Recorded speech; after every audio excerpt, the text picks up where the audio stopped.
Well, let's bring in now Senior Fellow at the Menzies Research Centre, Nick Cater, and former Speaker of the House, Bronwyn Bishop. Welcome to you both. Great to see you.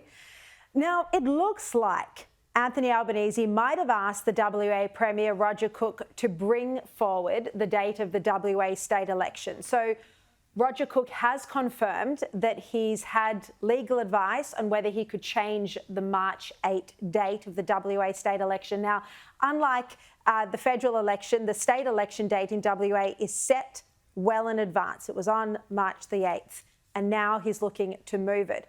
So Albanese's denying having any involvement, but the reports, at least in the West Australian, are that there has been a conversation that Albanese has asked Roger Cook to move the date, which means that he would be looking, Bronwyn, at having an earlier election, perhaps calling it on Australia Day and having it in March, maybe March 8. I've been saying all along there'll be an early election. There won't be another budget because the next one would be in deficit. They were ready to roll in December. That's why they had that speech all ready to go in Adelaide, and they had all the policies ready to dump and force all the legislation through, but things weren't looking too good for December, so it'll be, I would think, called just after Australia Day. So they can't wait. They can't wait. It gets worse, not better. I mean, talking about WA, Nick Cater, WA was a disaster for the coalition at the last election. Peter Dutton has been making a lot of visits to the state, but he needs to make up a lot of ground there. Yes, but I think he certainly will, because when you go to rock bottom, which is really where the Liberal Party ended up there after the last election, then the only way is up. And this is one of the big problems, of course, for Albanese. He actually needs to increase his majority if he stands a chance of running a stable government. He clearly is not going to do that. I mean, he's definitely going to lose.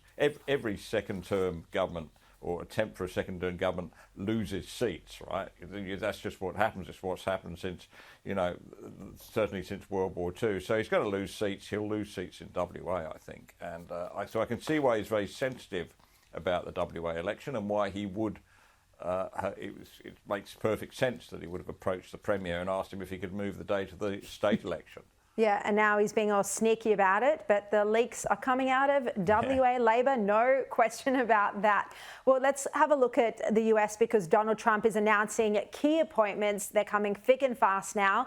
And in one excellent appointment, Senator Marco Rubio will be the next Secretary of State. In my view, this is an excellent choice. Strong on foreign policy. He's brilliant on China, on Israel, on Iran, and he hasn't been afraid to call out nonsense from advocates. If we've got the clip, let's have a look at this.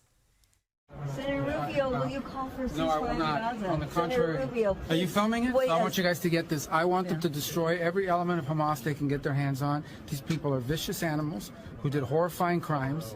And I hope you guys post that. And what about the civilians that are being killed every day? Hamas should stop hiding behind civilians, putting civilians in the way. Bronwyn, this is a really good sign for the Trump administration that someone who is so strong on foreign policy is going to be Secretary of State, especially, just after we found out that Pompeo is not going to be part of the administration. Absolutely. And what it's showing is that he's put a hell of a lot of work into thinking who he's going to put where. The speed of which he's making announcements, and they fit. Each one fits. We remember what happened when he was elected in 2016. The thought hadn't gone into it, but by gosh, it has this time. And Rubio is an excellent choice. And I think the choices he's made to date are excellent choices. I've got some intel, actually, that Pompeo's involvement with a Ukrainian contract might have been part of the reason why Trump didn't want him.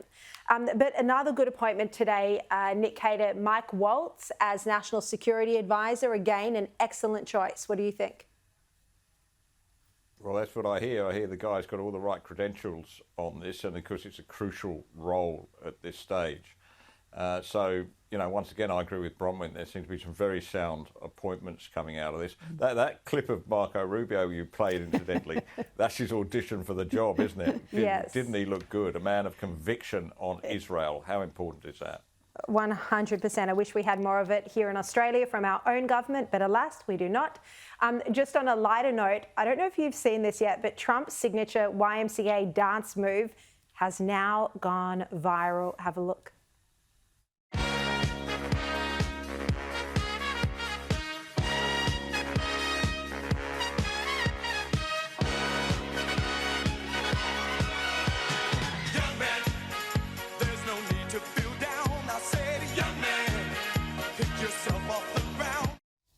Bronwyn, it's just so funny that one of those awkward daggy dad dance moves can take off like that, and it's on football fields. Absolutely. And I do recall actually in 1980 going to see the Village People when they came to Australia and having an argument with my host, who was an American, about Ronald Reagan, me saying he's going to be terrific and he saying, oh no, he's going to drop atom bombs on everyone. And it just took me back to the exaggeration that people threw at Reagan, who turned out to be a magnificent president, trying to do the same thing to Trump, who will also be so important in changing dramatically what happens in the West. I hope you're right. There have been some concerns about Trump on national security, and a lot of the MAGA team didn't welcome the appointment of Marco Rubio today, by the way. There was a bit of backlash online from that. Nick Cater, firstly, can you do the Trump move? Very important question. Sharri, I do an awful lot for you, but I'm not going to dance live on national television, full stop. But I think that the significant thing is, didn't Trump look relaxed in those later stages of the campaign? He knew what was coming, even if the media didn't, and even if the Democrats didn't.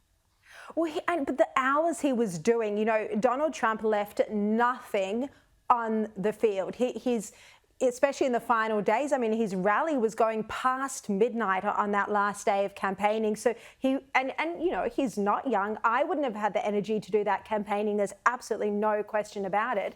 But he was going night and day, working so hard, Bronwyn. And dealing with everything else they chucked at him. He's an amazing man, no two ways about it. But and he's got a brain. That's the best part. Yeah. And that's what we need the most. All right, Nick Cater, Bronwyn Bishop, thank you both so much for your time.